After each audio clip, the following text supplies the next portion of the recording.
ABC News contributor and Sirius XM host, Mike Muse, joining me now. Mike, my friend, a lot of people are talking about this online. I mean, social media literally blew up yesterday. Jon Stewart, of course, very popular among Gen X and millennials like myself. Will this comeback, curious, appeal to the Gen Z audience? Yeah. First of all, I'm so excited to be on with you. Yes. We've been talking about this for forever. We finally made it happen. We did it. You're awesome. Yes. I think that's a great question that you ask, and particularly if you look at his social media post where he talked about the transfer portal. The transfer portal is such a Gen Z, it's such a millennial, it's such a youthful terminology.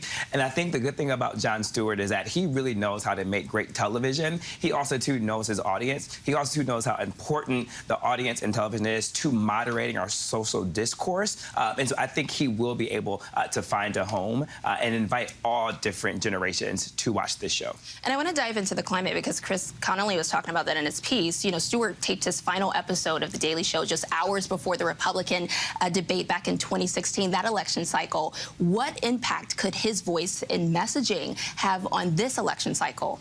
That's really great. Another great question. I saw what the previous guests were mentioning in terms of we're in a more divisive, polarizing, more sensitive culture. But that's the beauty of comedy. And in particular, that's the beauty of satirical comedy. That's why Dave Chappelle is one of the greats. That's why Jon Stewart is one of the greats. When you can get satire right, comedy can help moderate social discourse and take very polarizing topics or thoughts and make it more palatable for the audience to receive, no matter where you sit on the line of how that joke is delivered. And he is one of the best to help moderate that through the lens of laughter. Yeah, and he's done that so well over his career. Stephen Colbert, John Oliver, they also rose to fame because of their time on The Daily Show as correspondents. They're now successful in their own lane. They've got their own late-night shows on CBS, HBO.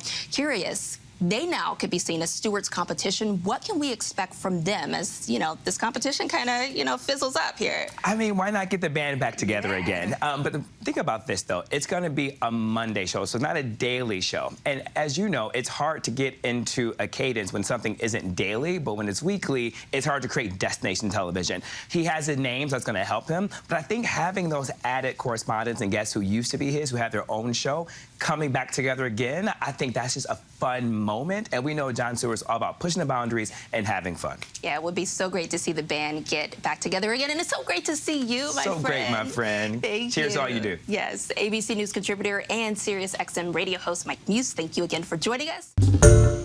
Hi, everyone. George Stephanopoulos here. Thanks for checking out the ABC News YouTube channel. If you'd like to get more videos, show highlights, and watch live event coverage, click on the right over here to subscribe to our channel. And don't forget to download the ABC News app for breaking news alerts. Thanks for watching.